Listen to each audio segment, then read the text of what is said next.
Paix et grâce à vous qui m'écoutez ce jour. Notre exhortation de ce matin a pour titre « Où rencontrer Dieu ?»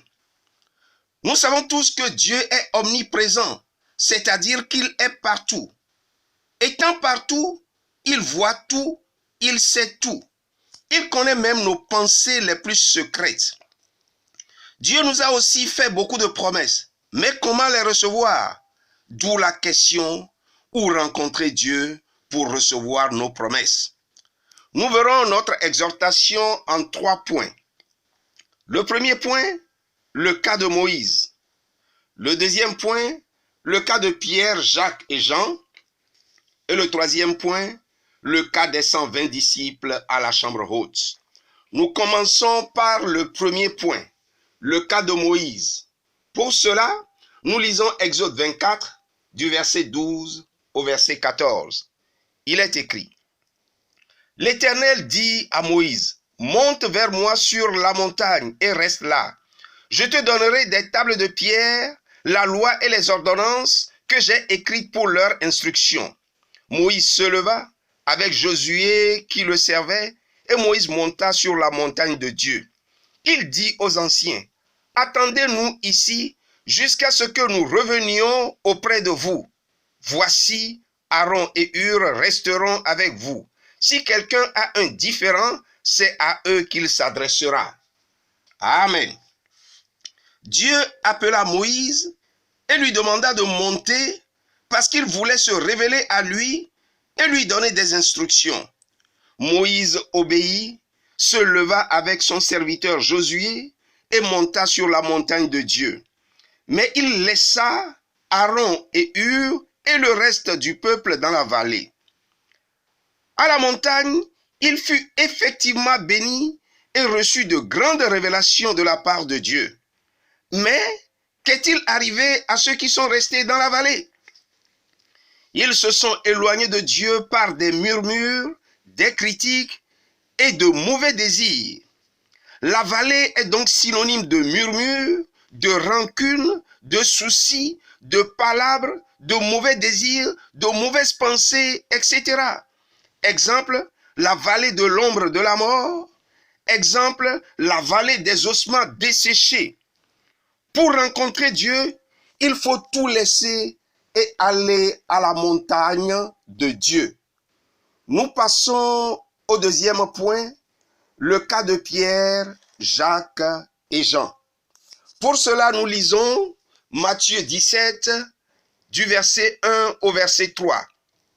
Il est écrit: « 6 jours après, Jésus prit avec lui Pierre, Jacques et Jean, son frère, et les conduisit à l'écart sur une haute montagne. Il fut transfiguré devant eux. Son visage resplendit comme le soleil, et ses vêtements devinrent blancs comme la lumière. Et voici, Moïse et Élie leur apparurent, s'entretenant avec lui. » Amen. Jésus conduisit quelques disciples à la montagne. Il fut transfiguré devant eux. Ils virent une telle gloire qu'ils ne voulurent plus descendre de cette montagne. Pierre proposa même de construire 3 tentes, une pour Jésus, une pour Moïse et une pour Élie. Jésus était en train de leur montrer que pour voir la gloire de Dieu, il faut aller à la montagne. Qu'est-il arrivé aux autres disciples qui sont restés dans la vallée?